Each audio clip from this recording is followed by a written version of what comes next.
For those of you who are from the north, like me, but may have never seen banana trees before, because you've never been to Florida, this is a banana tree. And this is your bananas. Yep.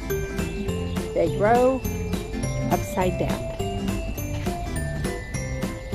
And they are known, when they are imported in, that they could have banana spiders. And apparently they are very large and very intimidating to people.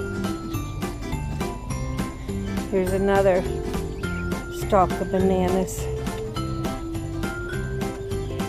Right there.